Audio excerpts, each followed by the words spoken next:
नमस्कार। दूरदर्शन यादगिरी की हिंदी प्रोग्राम की आज ही एक खास प्रस्तुति है। इसमें मैं आपकी होस्ट पूनम गोलेचा आप सबका तहे दिल से स्वागत करती हूँ। हमारी संस्कृति में हम जब किसी से मिलते हैं तो हम नमस्कार करके अभिनंदन करते हैं। पर आज पूरे देश में जय श्री राम की जो लहर गूंज उठी है, तो आज हम ये कार्यक्रम की शुरुआत जय श्री राम और हैप्पी दिवाली से करते हैं। दिवाली क्यों? हमारे माननीय प्रधानमंत्री ने बोला है जनवरी 22 इस बार दिवाली पहले आ गई। हर भारतीय अपने घर में जनवरी 22 को एक दिया जलाएगा। क्यों? अयोध्या में एक बहुत खास इवेंट होने जा रहा है। उसी बारे में आज चर्चा करने आज हमारे साथ 3 बहुत ही खास मेहमान मौजूद हैं हमारे स्टूडियो में। उनका हम स्वागत करते हैं और मैं आपसे उनकी रूबरू कराती हूँ कि आज हमारे साथ स्टूडियो में मौजूद हैं रामचंद्र राव जी। आपका बहुत बहुत स्वागत है दूरदर्शन यादगिरी के स्टूडियो में। ये एक एडवोकेट हैं, हाई कोर्ट और सुप्रीम कोर्ट में भी काफ़ी केसेस लड़ चुके हैं। भारतीय जनता पार्टी हैदराबाद, जो उनका चैप्टर है, हैदराबाद का जो यूनिट है, इसके ये एग्जीक्यूटिव मेंबर रह चुके हैं। हैदराबाद यूनिट भारतीय जनता पार्टी के ये प्रेसिडेंट रह चुके हैं। और ये तो हुआ उनका पॉलिटिकल और लीगल करियर। एकेडेमिया से जुड़े हैं, बार काउंसिल ऑफ इंडिया के ये मेंबर हैं। नलसर जो लॉ यूनिवर्सिटी है उसके ये गवर्निंग काउंसिल में रह चुके हैं। आपका बहुत बहुत स्वागत है। अब हम आपकी मुलाकात करवाएंगे प्रेमलता श्रीवास्तव जी से। Doctor Premlata Srivastava, double MA किया है इन्होंने और PhD करा है एक बहुत ही अनोखे टॉपिक पे, जो कि हनुमान जी पे इनका विषय रहा है। तो बिना हनुमान के श्री राम और बिना श्री राम के हनुमान नहीं। तो इनका एक बहुत ही खूबसूरत सा आज पर्सपेक्टिव हम जानने की कोशिश करेंगे कि ऐतिहासिक जो सिग्निफिकेंस रहा है राम मंदिर का, राम जी की हमारी अयोध्या भूमि का, उस पे ये हमें एक बहुत ही इंटरेस्टिंग पर्सपेक्टिव देंगे। सरकारी महिला विश्वविद्यालय बेगमपेट में ये संस्कृत की हेड ऑफ डिपार्टमेंट रह चुकी हैं। आपका बहुत बहुत स्वागत है डॉक्टर प्रेमलता जी दूरदर्शन यादगिरी के स्टूडियो में। अब हम आपकी मुलाकात करवाएंगे ऋषभ देव शर्मा जी से। आपका बहुत बहुत स्वागत है ऋषभ जी दूरदर्शन। जय श्री राम। जय श्री राम। इन्होंने MA और PhD किया है हिंदी में। इंटेलिजेंस ब्यूरो के ये ऑफिसर रह चुके हैं। 2019 से अब तक मौलाना आज़ाद राष्ट्रीय उर्दू विश्वविद्यालय में ये बतौर कंसल्टेंट रहे हैं। दक्षिण भारतीय हिंदी प्रचार सभा मद्रास के ये प्रोफेसर रहे हैं। 14 काव्य संग्रह, 12 आलोचना ग्रंथ, 7 निबंध संग्रह, 2 किताबों के ये लेखक रहे हैं। इंटरेस्टिंगली इनकी एक किताब अब आई है जो है रामायण संदर्शन, जिसमें रामायण से जुड़ी छोटी छोटी जो कहानियाँ हैं उस पर इन्होंने किताब लिखी है। आपका एक बहुत इंटरेस्टिंग पर्सपेक्टिव हम सुनेंगे ऋषभ जी इस पूरे मुद्दे पर और इस पूरे इवेंट पर। आपका बहुत बहुत स्वागत है। आप तीनों का बहुत बहुत स्वागत है और इस कार्यक्रम की हम शुरुआत करते हैं जय श्री राम से। जय श्री राम। 5 अगस्त 2020 को हमारे माननीय प्रधानमंत्री द्वारा अयोध्या में राम भूमि पे जो भूमि पूजन हुआ था, वहीं से इस मंदिर के कंस्ट्रक्शन की जो शुरुआत हुई है। इसका बैकग्राउंड हम देखें तो काफ़ी टर्बुलेंट रहा है। इसका जो हिस्टोरिकल सिग्निफिकेंस रहा है कई सदियों से। तो मैं आपसे शुरुआत करना चाहूँगी रामचंद्र जी, हमें ये बताइए कि अभी तक की जो जर्नी है, आज हम जो ये खूबसूरत राम मंदिर की जो बिल्डिंग देख रहे हैं, जो माना जाता है कि विश्व का 3रा सबसे बड़ा हिंदू मंदिर है ये, उसकी हमें यहाँ तक की जो जर्नी रही है उसके बारे में थोड़ा सा बताइए। नहीं, ये जो सफ़र है, ये सफ़र जो है अभी हाल ही में नहीं, ये कम से कम 1522 AD से शुरू हुई इसकी जी। जब बाबर ने यहाँ पर रामलला के जो मंदिर को वहाँ पर उखाड़ कर वहाँ पर उन्होंने एक मस्जिद की स्थापना की थी जी। और इसके बाद उस समय से आज तक इस देश के सारे जनता में एक आकांक्षा थी कि रामलला के मंदिर को वहाँ भव्य मंदिर बनाया जाए जी। ये यहाँ पहली जो देश की आकांक्षा, देश की जो इच्छा थी वो वहाँ पर बनना चाहिए था। दूसरी बात यह रही कि आज जो वहाँ पर कार्यक्रम होने जा रहा है 22 तारीख को जी, तो अभी किसी का लेख मैं पढ़ रहा था, उसमें कहा कि वाल्मीकि ऋषि से राज ऋषि मोदी तक। अच्छा, ये राज ऋषि मोदी, क्योंकि इसकी जो मंदिर बनने की जो कल्पना थी लोगों में, जी, वो साकार इसलिए हुई है क्योंकि नरेंद्र मोदी जी जो प्रधानमंत्री हमारे देश के, उन्होंने पूरे देश से और पूरे समुदाय से, सारे रिलीजियस ग्रुप से उन्होंने अपील की है कि ये जो है ये देश के लिए सम्मान की बात है जी, और इसमें धर्म और सांप्रदायिकता कुछ नहीं है जी, और हम सब मिलकर यहाँ एक भव्य मंदिर बनाएंगे। जी, और ऐसा ही हुआ और सुप्रीम कोर्ट ने जो फैसला दिया था 2019 में, जी, उसके बाद जो निर्णय लिया गया है, मैं समझता हूँ इस देश में जो हमारे जो प्लूरलिज्म है, यहाँ पर हिंदू मुस्लिम यूनिटी हो, या हमारे देश की जो सेक्युलर जो हम बोलते हैं बार बार, उसकी भावना हो, ये सब हमें आज वहाँ राम मंदिर में दिखाई देगा। देखिए, अयोध्या में हिंदूस हैं, मुस्लिम्स हैं, हर लोग हैं, लेकिन हर मजहब के लोग, हर जाति के लोग आज इसका स्वागत कर रहे हैं। जी, इसकी दो बात हैं। एक तो ऐतिहासिक जो संघर्ष रहा है कि यहाँ पर राम मंदिर बने, दूसरी बात यह है कि एक न्यायिक निर्णय से आज यहाँ पर एक मंदिर की ये स्थापना जो लोगों में कई सालों से उनके दिलों में थी, ये बन रहा है।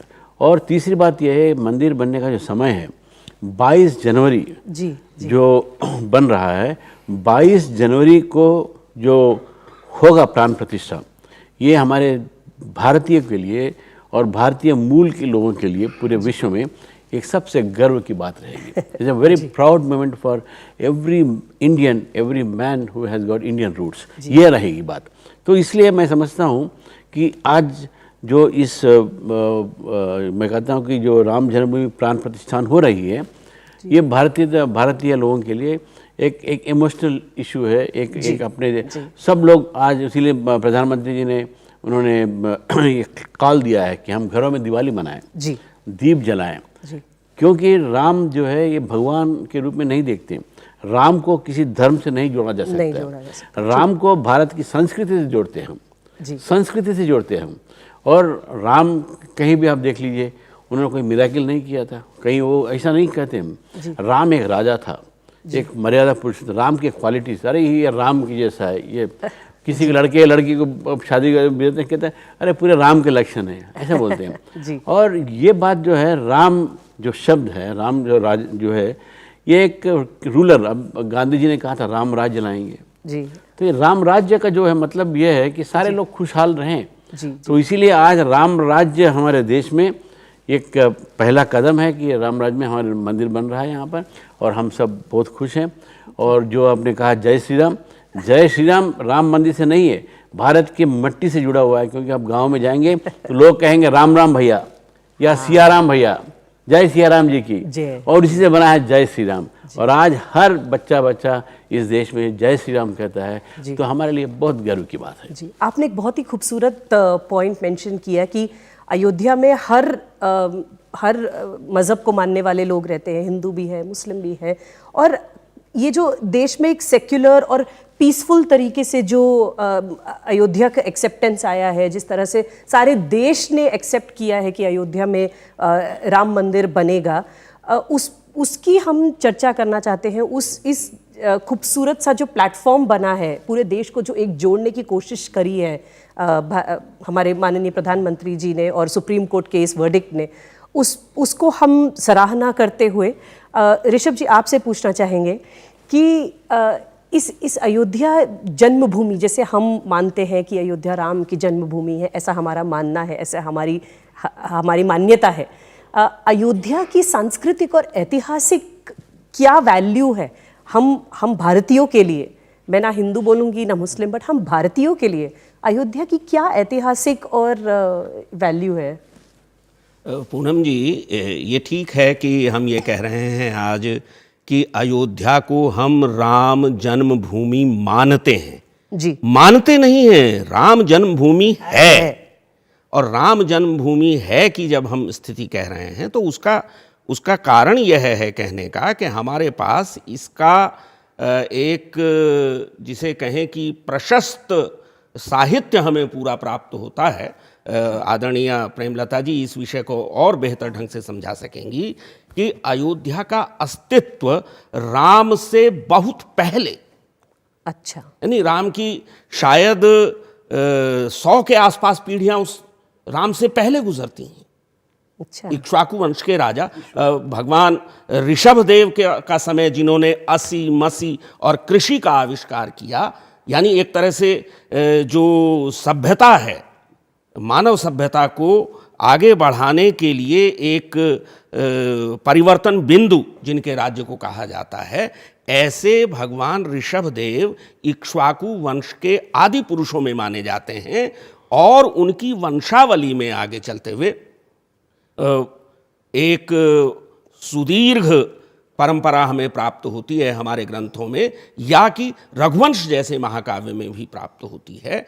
और वहाँ से वो चलती हुई अब आगे वो फिर यानी राम का अवतार होता है, किन परिस्थितियों में इस पृथ्वी पर राम की आवश्यकता पड़ती है।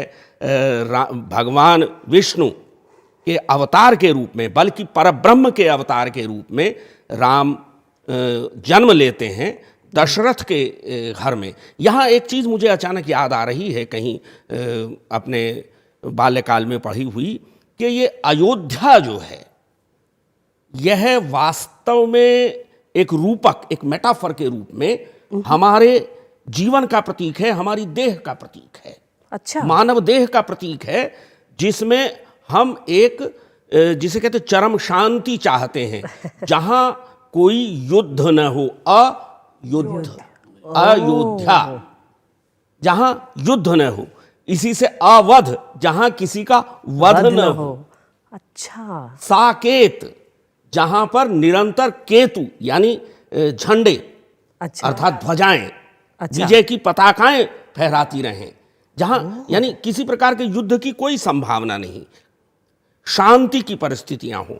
और यदि यह देह है अवधपुरी, जिसे कि हमारे यहाँ की सप्त पुरियों में से एक अत्यंत दिव्य पुरी माना गया है, यदि वह देह का प्रतीक है, तो इस देह में जब दशरथ, अच्छा, जो 10 इंद्रियों का रथी हो, जिसके वश में 10 इंद्रियां हो, अर्थात मन, इन 10 इंद्रियों का स्वामी मन है जी, और उस मन के साथ जुड़ी हुई हैं 3 रानियां, सतोगुण, रजोगुण, तमोगुण।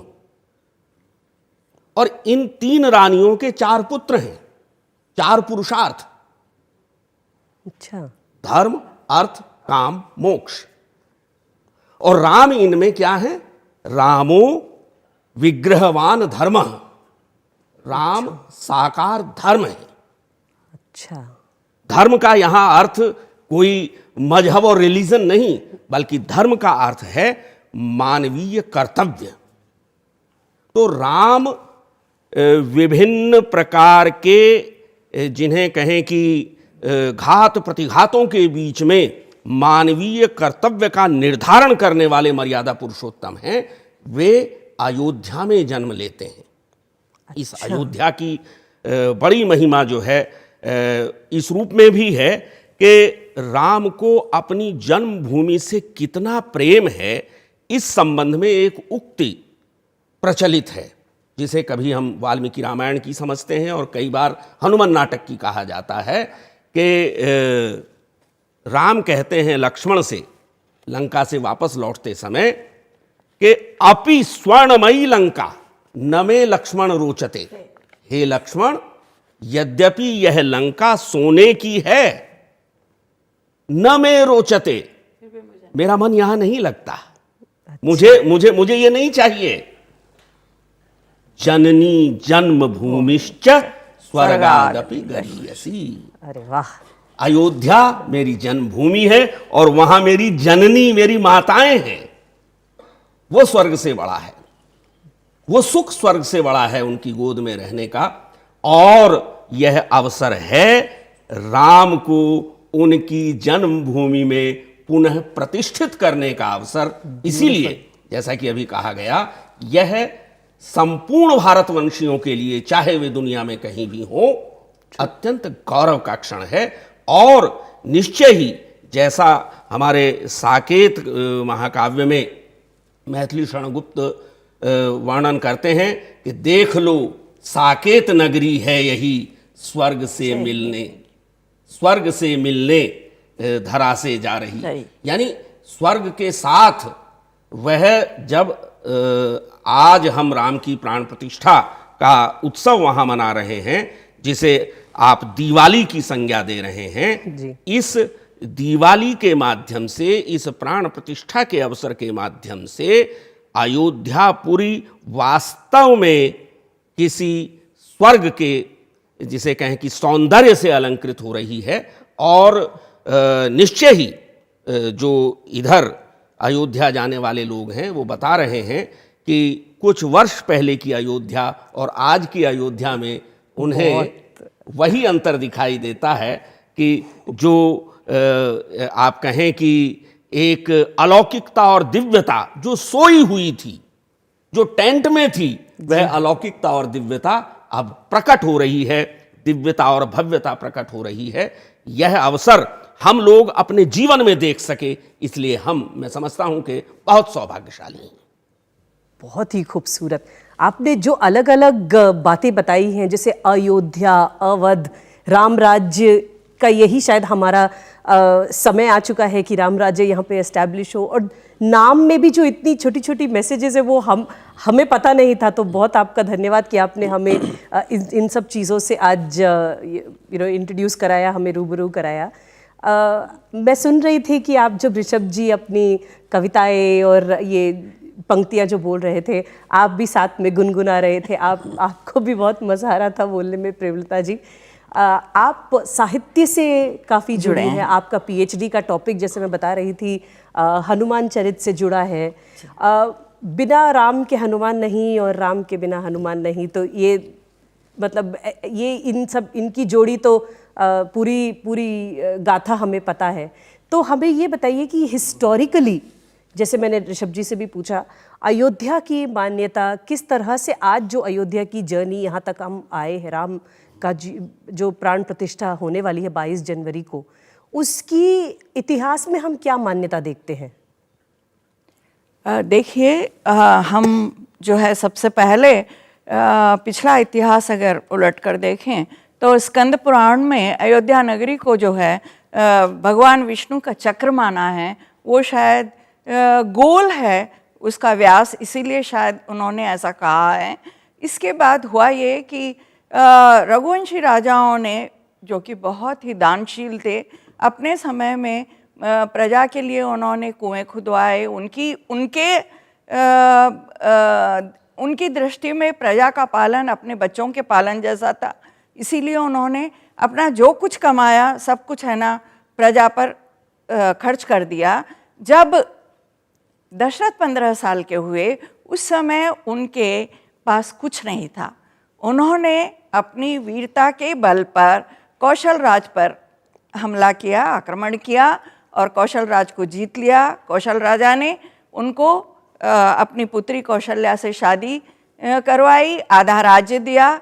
जब आधा राज्य लेकर वो आए, उस समय यो अयोध्या बिल्कुल जंगल की तरह थी। वहाँ उन्होंने लाकर लोगों को बसाया और उसको नाम दिया अयोध्या, जिसका मतलब है कोई भी उसको जीत नहीं सकता। जिस तरह से उज्जैन को उज्जैनी या जय का प्रतीक माना जाता है, उसी तरह से अयोध्या को भी जय का प्रतीक ही माना जाता है।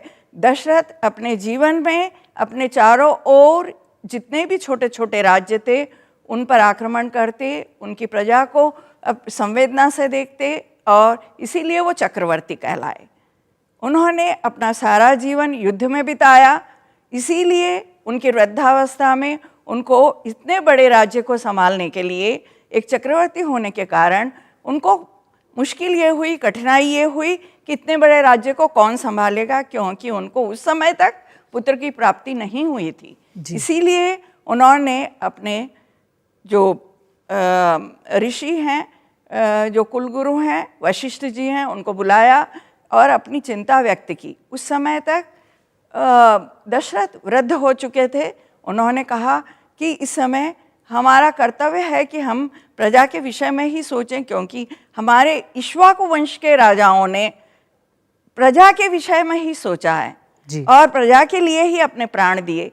उसी तरह मैं भी अपनी प्रजा को अपनी संतान की तरह मानता हूँ और मैं चाहता हूँ कि इनके ऊपर राज्य करने वाला मेरा पुत्र भी इसी तरह का हो। उन्होंने पुत्रेष्टि यज्ञ किया जिसमें से दिव्य पायस निकला और वो अपनी दोनों रानियों में बांट चुके थे, लेकिन दोनों रानियों ने दयापूर्ण अपना आधा आधा हिस्सा तीसरी रानी को दिया और इस तरह से कौशल्या के राम हुए और कैकेयी के भरत हुए और सुमित्रा के लक्ष्मण और शत्रुघ्न। इस तरह से 4 पुत्रों का जन्म हुआ। अच्छा। इस समय जैसा कि इतिहास कहता है कि जैसे ही राम का जन्म हुआ, अयोध्यापुरी में चारों तरफ सब दिव्यता का आभास होने लगा। सरयू नदी जो बिल्कुल धीरे बहती थी उसमें उबाल आने लगा, चंद्रमा अपनी पूरी प्रखरता से चमकने लगा। इस तरह के जो दिव्य लक्षण थे वो राम के जन्म से ही सबको मिलने लगे और राम में अद्भुत प्रतिभाएं थी और शायद आने वाले समय के लिए जो हिंदू संस्कृति है उसमें एक पुरुषोत्तम लक्षण दिखाने के लिए ही शायद राम का जन्म हुआ था। इसीलिए उस समय से अब तक हम सिर्फ राम का नाम लेने से ही बहुत खुश हो जाते हैं, प्रसन्न हो जाते हैं। सिर्फ राम का नाम लेने से ही हमको पता चल जाता है कि उस समय किस तरह का प्रजापालन हुआ करता था। जी। उसके बाद जब राम ने लंका से लौटने के बाद, जिस तरह से अभी अभी ऋषभ देव जी ने कहा है कि लंका में बिल्कुल कदम नहीं रखा था, क्योंकि उन्होंने विभीषण को बुलाकर, आज भी वो जगह है हमारे पास रामेश्वरम में जहाँ उन्होंने विभीषण का राज तिलक किया था, उन्होंने कभी भी लंका में कदम नहीं रखा। और जहाँ युद्ध क्षेत्र था, युद्ध क्षेत्र भी वो लंका के बाहर ही था। इस तरह से उन्होंने कभी भी, जिस तरह से उनके बुजुर्गों ने, इक्ष्वाकु वंश के राजाओं ने प्रजा का पालन किया, राम भी उसी तरह का प्रजा पालन करना चाहते थे। जब धीरे धीरे जब राम को भी वृद्धावस्था आने लगी तो उस समय उनके पुत्र कुश ने परिपालन हाथ में लिया और वहाँ से शुरू होता है अयोध्या का संपन्नता। अयोध्या का जो संपन्नता थी वो कुश के हाथों से बहुत आगे बढ़ी, क्योंकि राम ने कुछ समय ही तक राज्य किया था। उसके बाद उन्होंने लक्ष्मण को दिया था, लक्ष्मण के बाद कुश ने लिया।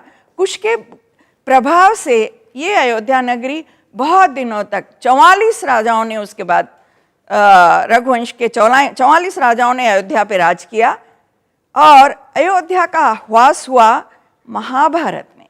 महाभारत में जब राजाओं ने, जो रघुवंश के राजा थे, वो महाभारत में कौरवों के पक्ष में उन्होंने युद्ध किया था और इस तरह वो मारे गए। जी। तो जो कौरवों की सेना में मिलकर जो अयोध्या की जो सेना थी, उसमें सारे लोग मारे जाने के बाद अयोध्या उजड़ गई, क्योंकि वहाँ पर नौजवान नहीं थे, राजा नहीं थे और धीरे धीरे लोगों ने आसपास के गांव में जाके बसना शुरू कर दिया। इस तरह से अयोध्या वीरान होती गई। थोड़े समय के बाद, 100 सालों के बाद शायद, वहाँ पर फिर मौर्य वंश ने, गुप्त वंश ने आकर राज्य किया, फिर से अयोध्या को बसाने का प्रयत्न किया। और एक समय ऐसा कहते हैं कि उन सप्तपुरियों में काशी, हरिद्वार, अयोध्या, कांची, द्वारका और दूसरी दो नगरियों का नाम भी आता है। इन सब में शास्त्रों में उनका नाम लिखा गया कि ये सप्तपुरी को इतना श्रेष्ठ माना गया कि उसको स्वर्ग से उसकी तुलना की गई। इसीलिए आज शायद ये कोशिश हो रही है कि अयोध्या में उसी तरह जैसे, का, हाँ, उसी उसी तरह तरह का एक माहौल बनाया जाए, उसी दिव्यता तरह लाई से- जाए, उसी हाँ, तरह की दिव्यता लाई जाए। उसी तरह की, जैसे आप बोल रहे हो, दिव्यता लाई जाए और सारे राम राज्य को हम वापस लाने की कोशिश करें, उसी तरह का एक माहौल बनाने की कोशिश करें। एक जो सारे भारतवासियों की जो एक आकांक्षा थी कि राम जन्मभूमि में हम राम को वापस ले आए, वहाँ उन्हें वापस स्थापित करें, उनकी प्राण प्रतिष्ठा करें, आज वो सपना सच होने जा रहा है। तो ये तो हमने एक ऐतिहासिक और सांस्कृतिक जो धारणा थी आप सबसे सुनी। हम ये जानना चाहते हैं रामचंद्र राव जी आपसे कि जो सुप्रीम कोर्ट का वर्डिक्ट आया था 2019 में, if I am not wrong, तो काफ़ी समय लग गया यहाँ तक पहुँचने में, बट ये एक सार्थक कोशिश रही है। आई थिंक पूरे विश्व में सब लोगों ने कंट्रीब्यूट किया इस मंदिर में। कहीं ना कहीं नेपाल से पत्थर आया और कई जगहों से सबने अपना कंट्रीब्यूशन देने की कोशिश करी है मंदिर में। तो किस तरह से राम मंदिर ने पूरे विश्व में भारतीयों को और लोगों को जोड़ने की ये जो कोशिश करी है, इसके बारे में हमें बताइए। देखिए, ये राम मंदिर जो ये आंदोलन था, एक अपने आप में एक आंदोलन था जी। और जैसे मैंने कहा कि 1528 में जब बाबर का आक्रमण हुआ था, उसके बाद जब अंग्रेज़ों ने भारत छोड़ा तो कलेक्टर के हाथ में आया था। फिर बाद में कलेक्टर ने उसके गेट्स खोले जी। फिर बाद में विवाद हुआ, फिर न्यायालय में गए। न्यायालय में कई तरह से इसके कई केसेस चले, कई लोग इसके ऊपर लिटिगेशंस किए। जी जी। फिर हाई कोर्ट से सुप्रीम कोर्ट में 5 बेंच के जो जजमेंट थी, उसके बाद जो है इसके एक अपने आप में एक सोल्यूशन मिल गया जी। और ये सोल्यूशन मिलने के बाद आज जो मंदिर यहाँ बन रहा है, तो इसकी जो लंबी जो लड़ाई जो यहाँ के लोगों ने जो जिनकी मैंने कहा था आकांक्षा थी जिनके कि हम यहाँ पर भव्य मंदिर बनाए रामलला जी की, क्योंकि हम विश्वास करते हैं कि राम जी का जन्म यहीं हुआ है जी। और राम ही क्यों, देखिए राम से ही देश का इतना क्यों लगन है, क्यों इतना जुड़ा हुआ है हमारी संस्कृति से। हमारी संस्कृति नहीं, अगर आप देखेंगे तो विश्व में कई ऐसे देश हैं जी। जहाँ पर राम उनके नस रस में और लहू लहू में है। जी। जैसे आप जकार्ता इंडोनेशिया जाएंगे, आज वहाँ पर वो मुस्लिम देश है लेकिन वहाँ पर रामायण जो है ऑफिशियली होता है। अच्छा। वहाँ के जो रामायण जो है, वहाँ के आज मंदिर जो है वहाँ के, वो पूरा रामायण की कथा बताती है। और वहाँ पर आप वहाँ उनके जो एयरलाइंस है उसका नाम है गरुड़ा एयरलाइंस। अच्छा। हाँ, और थाईलैंड जाएंगे आप, वहाँ थाईलैंड में भी जो है वहाँ के राजा को राम कहते हैं। और आज जो वहाँ का जो है राजा, वो आज बुद्धिस्ट कंट्री है लेकिन उनके बैंक ऑफ कुबेरा है, उनकी जो ऑफिशियल बैंक है। और वहाँ पर आप उनकी जो एयरपोर्ट है उसका नाम है स्वर्ण भूमि एयरपोर्ट जी। और आप एयरपोर्ट के अंदर आप जाएंगे तो वो जो अमृत का जो कलश के लिए असुर और असुर मंथन होता है, वो आप वो वहाँ देखेंगे, विष का जो मंथन हो गया, जो अमृत निकला है उसके बड़ी एक मतलब जहाँ भी आप जाएंगे, अगर आप मॉरिशस जाएंगे तो वहाँ के प्राइम मिनिस्टर का नाम था राम शिवसागर राम गुलाम। तो अफगानिस्तान जाएंगे, कहीं भी जाइए, देश विदेश में कहीं भी जाइए, देखिए राम से और रामायण से जुड़ी हुई कई देश हैं जी। और इसका मतलब ये है कि राम जो है केवल भारत के इस इतिहास से ही नहीं, पूरे विश्व के इतिहास से जुड़े हैं। तो मैं इसीलिए कहता हूँ कि ये विश्व भारती पूरे देश में जी। अगर आप मेक्सिको जाएंगे, वहाँ भी एक मायन सिविलाइजेशन था। वो मायन सिविलाइजेशन में किंग अजीता बहुत ग्रेटेस्ट लीडर थे जी। और आप अफगानिस्तान जाइए, अब तो पाकिस्तान तो अपना ही भाग था, वो तो बाद में वो अलग हुआ है जी। तो इस तरह से अगर आप देखेंगे तो राम की जो पूजा करते हैं, जो राम को मानते हैं, वो सिर्फ भारत में नहीं है जी, पूरे विश्व में है। और आज जो है वो हिंदू हो मुसलमान हो कोई भी हो, आज विश्व में आज राम मंदिर के लिए सब लोग अपना अपना योगदान दे रहे हैं जी। जैसे आपने कहा कि नेपाल से कुछ आए हुए हैं, क्योंकि नेपाल कहा जाता है कि सीता माता का वहाँ पर ये है मायके है वहाँ पर जी। और इसी तरह हम हर जगह से यहाँ से शिलान्यास के लिए ईंट भेजे यहाँ से। अच्छा। यहाँ से और उन्हीं ईंटों का वहाँ पर आज प्रयोग हुआ है मंदिर के निर्माण में। तो देश में हर बच्चा ये जो है जान के खुश होता है कि हमारे गांव से एक ईंट वहाँ पहुँचा है। अयोध्या के मंदिर के निर्माण में आज भारत देश की मिट्टी हर भाग से आई हुई है।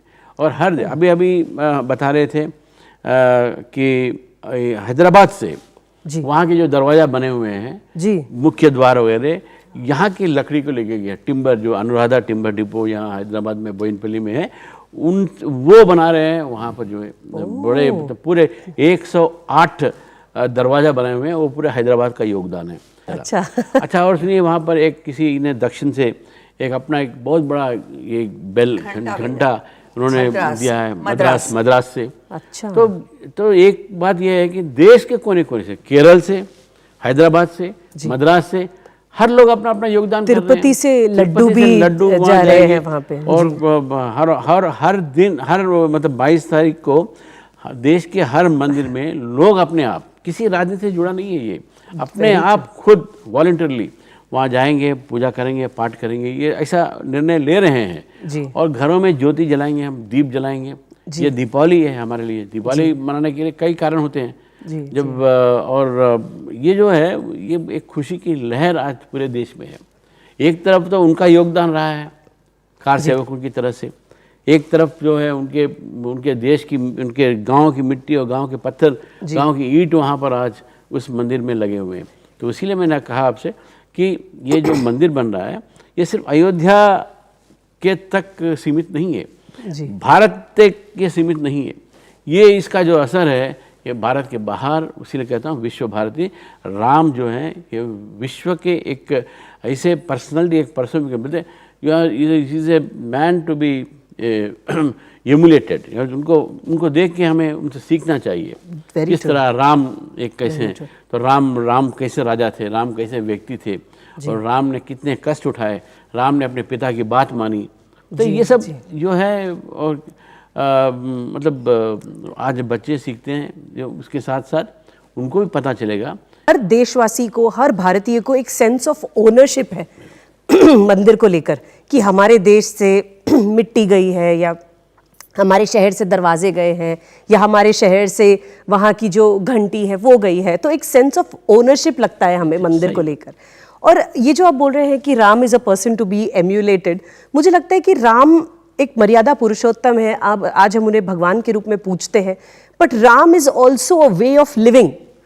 जैसे राम अपने अपने पिताजी की बात सुनी, वो एक आदर्श राजा थे, वो एक आदर्श बेटे थे, वो एक आदर्श पति थे। तो ये सारा कुछ एक समाज जो हम आज देखते हैं, शायद आज की यूथ में, आज की जनता में, जब वो राम के बारे में पढ़ेंगे, राम मंदिर के बारे में पढ़ेंगे, तो उनकी वैल्यूज़ के बारे में भी पढ़ेंगे, और ये एक जो चेंज आएगा सोसाइटी में, so Ram will become a way of living. तो ये भी एक बहुत ही जैसे हम बोलते हैं ना, सोची समझी प्लानिंग है देश को एक समाज को सुधार कर एक अलग लेवल पर लेके जाने की। तो ये भी एक बहुत अच्छा मूवमेंट जागरूक हुआ है आज हमारे देश में। ऋषभ जी, मैं अब आपके पास आकर ये पूछना चाहती हूँ कि इस मूवमेंट के बारे में, या ये जो सोसाइटी में अब हम चेंज देख रहे हैं राम मंदिर के प्रति, राम के राम का जो ओवर द इयर्स हमने सोसाइटी में जो इमेज चेंज हुई है, इसके बारे में आप हमें कुछ बताइए।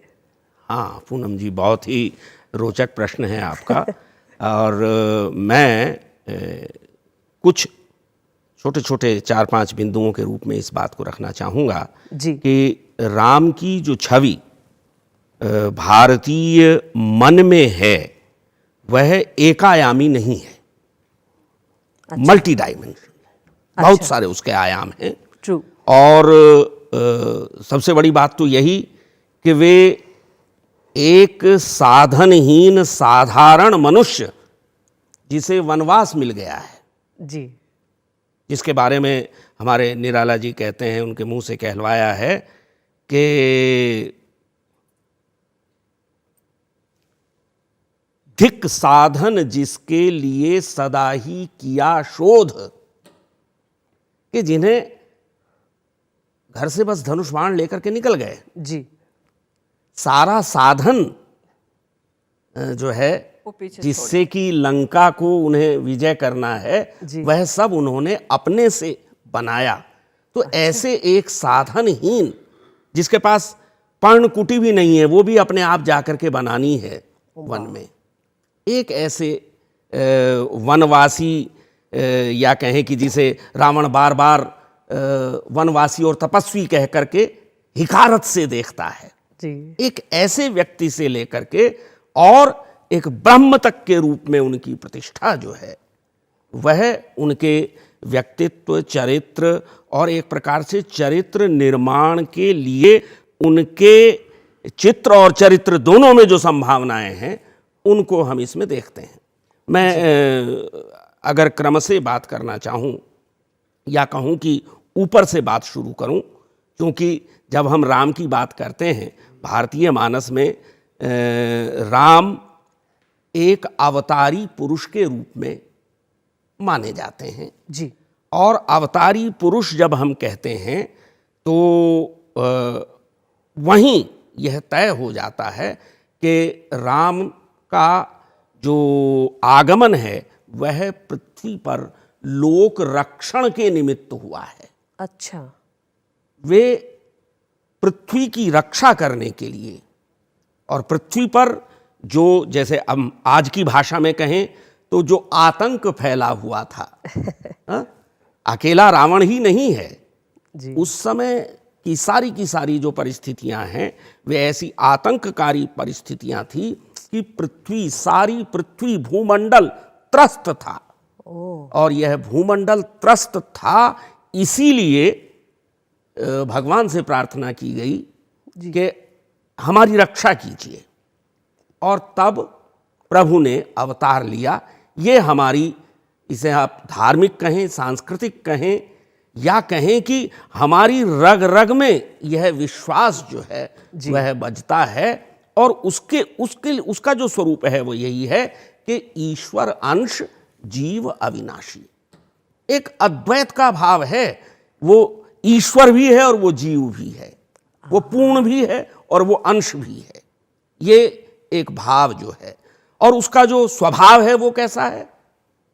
मंगल भवन अमंगल हारी। कि वह जो ब्रह्म है किस रूप में आ रहा है? मंगल भवन, अर्थात इस पृथ्वी पर सब प्रकार का मंगल हो, सबका कल्याण हो, इस भावना के साथ आ रहा है। कैसे होगा मंगल? ये कह देने से थोड़ा ही हो जाएगा मंगल कि चलो आज से सब जगह मंगल मंगल मंगल चिल्ला लें तो हो जाएगा। नहीं, अमंगल हारी, इसके लिए कुछ एक्ट करना पड़ेगा। क्या? अमंगल का हरण करना पड़ेगा। मंगल जो है, मंगल मंगल भजने से मंगल नहीं होता जी, अमंगल का नाश करने से मंगल होता है। तो ये जो भाव है यही राम को लोक मंगलकारी बनाता है। और राम के साथ जब सीता आती हैं तो वो सर्वश्रेयस करीम सीताम नतोहम राम वल्लभाम, राम की प्रिया सीता क्या है? सर्वश्रेयस करीम, सबका कल्याण करने वाली है। रावण का भी वे कल्याण ही करती हैं, उसी बहाने पृथ्वी का कल्याण होता है। तो ये एक भाव है, एक चीज है कि हम यह मानते हैं कि राम के भीतर, इसे हम इस रूप में भी कह सकते हैं। ये कोई आवश्यक नहीं है कि हम यही कहें कि कहीं किसी 7वें आसमान से, किसी वैकुंठ से कोई ब्रह्म उतर कर आया। नहीं, व्यक्ति के भीतर ब्रह्म प्रकट हुआ। राम के भीतर ये जो ईश्वरीय, जिन्हें आप दिव्य गुण कहते हैं, वे प्रकट होते हैं जी, मंगल भवन अमंगल हारी के रूप में। और राम से जो सीखने वाली चीज है, हम कहते हैं कि हमारे पास एक हमारी पीढ़ियों के लिए एक आदर्श है राम। और वो कैसा है? कि जल में रहना लेकिन भीगना नहीं, पानी पर चलना लेकिन भीगना नहीं, अच्छा, सारे ऐश्वर्य के बीच में रहना। हाँ, ईश्वर है, ऐश्वर्य के बीच में रहते हैं, लेकिन निर्लिप्त रहना, अनासक्ति जिसे कृष्ण कहते हैं आगे। ब्यूटीफुल। और वह क्या चीज है? प्रसन्नताम यान गताभिषेकतः तथान ममलो वनवास दुःखतः। अभी तो सूचना मिली थी शाम को कि कल तुम्हारा राज तिलक हो रहा है। राम उछलने नहीं लगते, धीरता बनाए रखते हैं। और सूरज निकलते ही क्या होता है? वनवास। वनवास हो जाता है। तब वो रोने नहीं लगते। कर्तव्य भाव से वे अपने जो उन्हें भूमिका मिली है उस भूमिका का निर्वाह करते हैं और यही कहते हैं कि यदि माता पिता का आशीर्वाद मेरे साथ है तो मेरे लिए वन और भवन में कोई अंतर नहीं।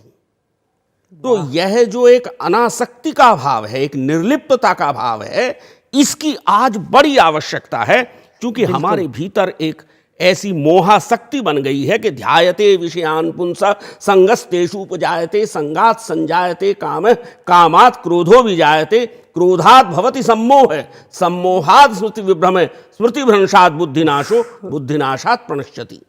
कि यह जो आसक्ति है, चरम आसक्ति, आज हम एक ऐसे समय में जी रहे हैं जिसका बीज शब्द ही जो है वह आसक्ति है, भोग है। यह भोग और आसक्ति जो है, यदि इसे हम कहें कि बेलगाम हो जाए तो यह विनाश की तरफ ले जाता है। और हम देख रहे हैं पूरी दुनिया में यह घटित हो रहा है कि किस प्रकार से हम जलवायु परिवर्तन का संकट झेल रहे हैं, हम किस प्रकार से इस पृथ्वी के शायद वास्तव में रसातल यदि कहीं हो तो वहां जाने की स्थितियों से दो चार हो रहे हैं। ऐसे में भोग और त्याग के बीच संतुलन, यह राम हमें सिखाते हैं। इसलिए हमें राम की जरूरत है। और मैं कहता हूं ये जो हम राम मंदिर की बात कर रहे हैं वह ऐसे राम के गुणों का प्रतीक है। मैं कहूंगा कि ये रामत्व है, रामत्व की प्रतिष्ठा है। केवल राम नाम के किसी व्यक्ति या अवतार की नहीं, रामत्व की प्रतिष्ठा है, राम संस्कृति की प्रतिष्ठा है। और इसमें जैसा मैंने पहले भी कहा कि अमंगलहारी होना बड़ा जरूरी है जी, क्योंकि चारों तरफ से अमंगल घेर रहा है। और जब अमंगल चारों तरफ से घेरे तो पीठ नहीं फेरी जा सकती। आवश्यकता पड़ने पर क्रोध भी करना जरूरी है। राम जब देखते हैं कि दंडकारण्य में अस्थियों के एक तरह से ढेर लगे हुए हैं, सब तरफ अस्थियां बिखरी हुई हैं, राक्षसों ने किस तरह का अनाचार अत्याचार फैला रखा है, तो वे कहते हैं, तुलसी कहते हैं उनके मुंह से, निशिचरहीन करो मही, मैं इस पृथ्वी को राक्षस विहीन कर दूं। जीरो टॉलरेंस इसी का नाम है। वाह। निशिचरहीन करो मही, भुज उठाए प्रणकीन। राम ने भुजा उठा करके प्रण किया कि मैं इस पृथ्वी को निशिचरहीन कर दूंगा। तब तक सीता का हरण नहीं हुआ था कि आप ये कहें कि व्यक्तिगत कारण से, कोई व्यक्तिगत कारण नहीं था, सामाजिक था। और देखिए इसी के साथ जुड़ी हुई है, जैसे मैंने पहले भी कहा, जो इंक्लूसिवनेस है, समावेशिता है। राम के पूरे चरित्र में एक समावेशिता है। वे जब घर से निकलते हैं तो केवट से मिलते हैं। अच्छा। वे अपने घर से निकलने के बाद निषादराज गुह से मिलते हैं। वे आगे ऋषियों से मिलते हैं। अच्छा। वे आगे जाकर के जटायु से मिलते हैं। वे आगे जाकर के हनुमान और सुग्रीव से मिलते हैं। वे विभीषण से मिलते हैं। और ये सब क्या है? ये सब उस समय की अलग अलग सामाजिक श्रेणियां हैं। अलग अलग सामाजिक श्रेणी के तमाम लोगों का एक तरह से उन्होंने अपने साथ समावेशन किया। इस इंक्लूसिवनेस, इस समावेशिता के कारण जी, राम सिर्फ अयोध्या के नहीं हैं जी।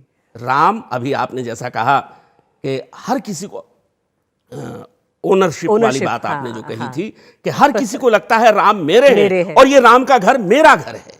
ये जो राम का घर है ये मेरा घर है, यह जो अनुभूति है ये राम के पूरे जीवन में जो समावेशिता है उससे निश्चित होता है। और एक बिंदु की तरफ मैं और ध्यान देना चाहूंगा आपका कि राम के चरित्र में प्रेम भी बहुत गहरे बसा हुआ है। अच्छा। राम का बड़ा प्रेम अपने माता पिता के प्रति है और पिता का प्रेम तो उनके प्रति अद्भुत है कि राम का वियोग दशरथ क्षण भर भी, जैसे पता चलता है कि नहीं राम वापस नहीं आए, तो तुरंत ही वो राम राम कह करके धड़ाम गिर जाते हैं। जी। ये तो दशरथ की तरफ से, लेकिन राम की ओर से कि वे किस प्रकार से अपने पिता के द्वारा दिए गए वचन की रक्षा के लिए यह सारा कुछ स्वीकार करते हैं, ये तो पक्ष है ही। लेकिन एक जो कोमल पक्ष है राम का, जो हमें जब वो सीता के प्रथम दर्शन करते हैं वहाँ से दिखाई देता है, और राम का जो स्वरूप है हमारे यहाँ, वह प्रेममय स्वरूप है। राम ही केवल प्रेम पियारा, राम को केवल प्रेम प्रिय है। और सीता के लिए जब वो संदेश भेजते हैं अपना, तो उसमें वो कहते हैं कि तत्व प्रेम कर मम अरु तोरा, जानत एक प्रियामन मोरा। हे प्रिय, हे सीते, तुम जानती हो मेरा एक ही मन है, मेरे दो मन नहीं होते। और वो एक मन क्या है? सो मन सदा रहत तो ही पाही। राम और सीता कितने ही दूर रहे, दूर नहीं है, मेरा वह मन सदा तुम्हारे पास रहता है। जानू प्रेम रस इतने ही माही। ऐसा प्रेम चाहिए।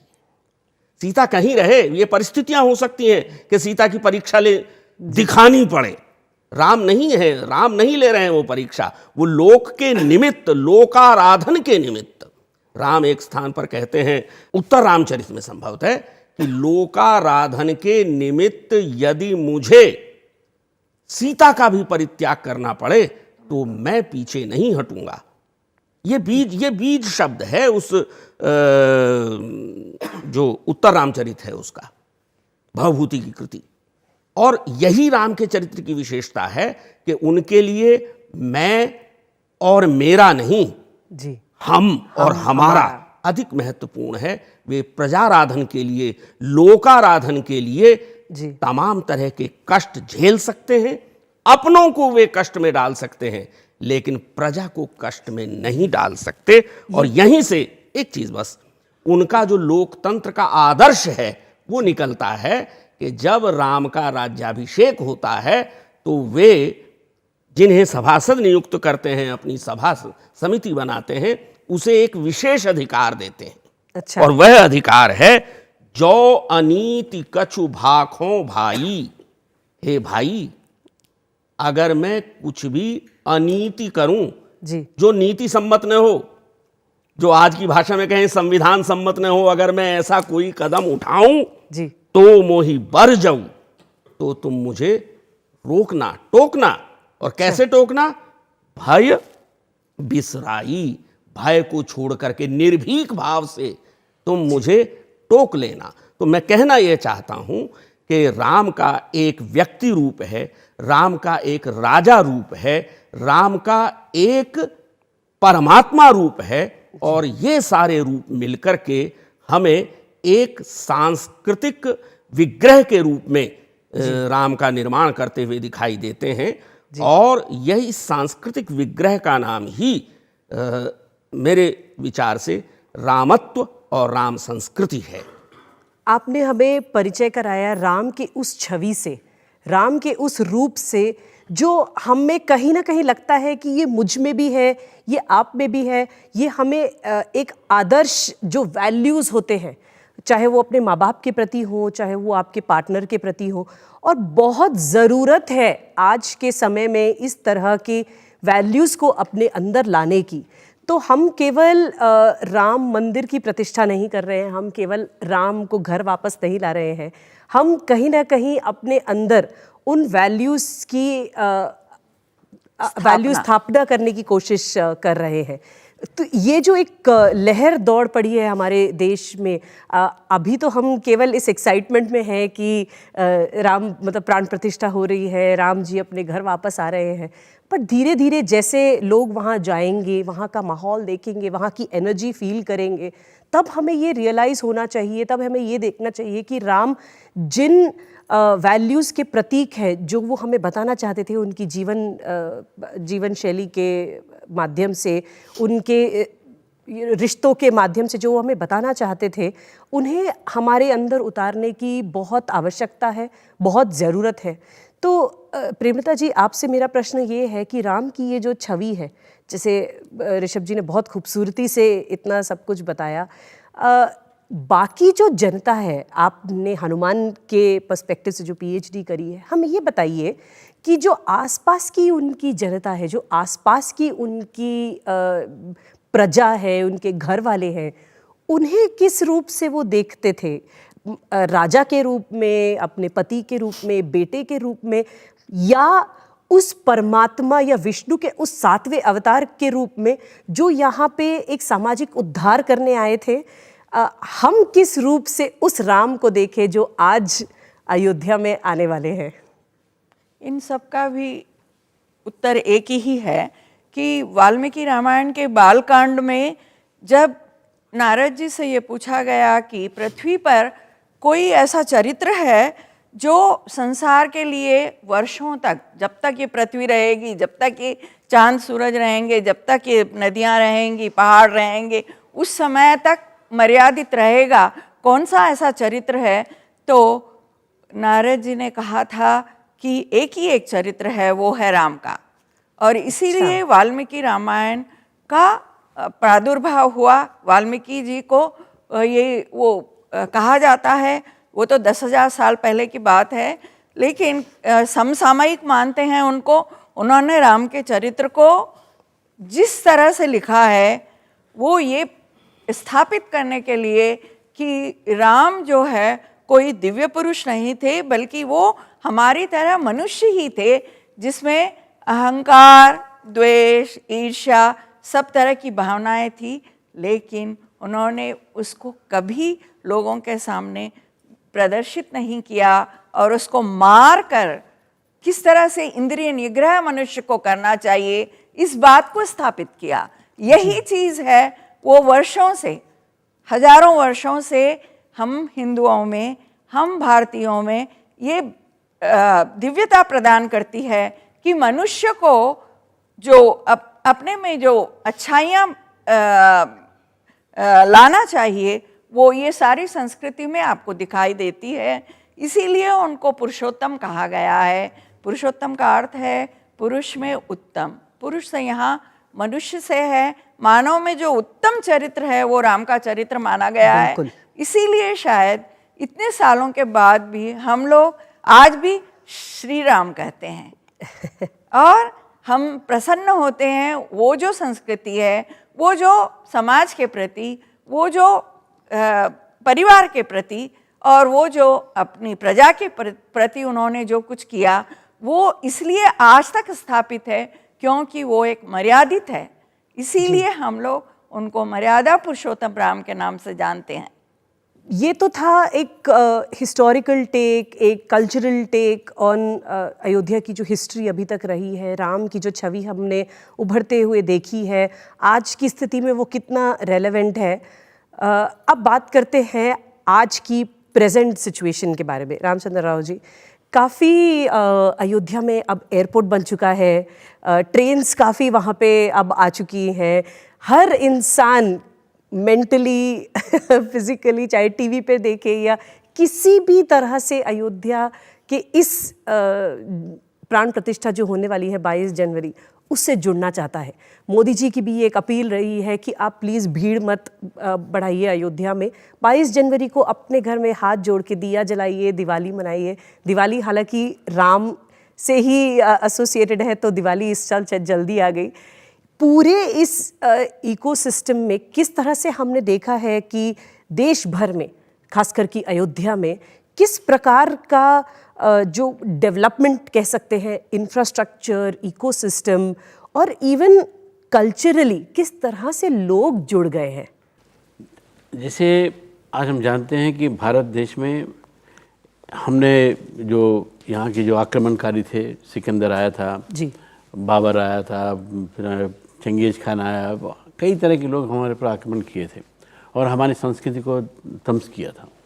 और इसी बैकग्राउंड पर सबके दिलों में ये एक इच्छा थी कि जो राम जी का जो जन्म स्थान है, उसको जो आक्रमणकारी ने, उसको उन्होंने जब हम ध्वंस किया था, वहाँ एक भव्य मंदिर बने और आज ये बनने जा रहा है। उसके लिए श्रेय जाता है सबसे पहले नरेंद्र मोदी जी को जी, और सारे इस देश की जनता को, जो इन्होंने जिनका समर्थन किया। ये पहली बात रही। दूसरी बात ये है, ये इसको मंदिर या कुछ एक स्ट्रक्चर की तरह नहीं देखना चाहिए।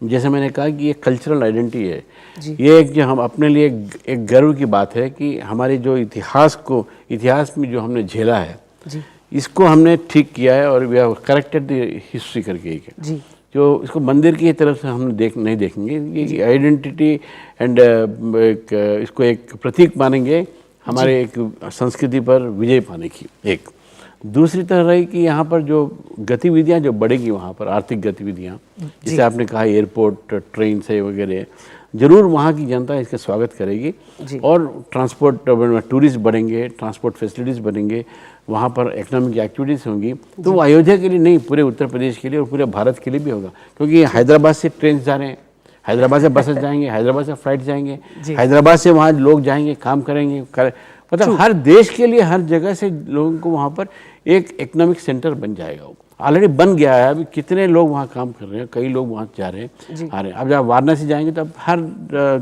प्रांत के लोग वहाँ दिखेंगे।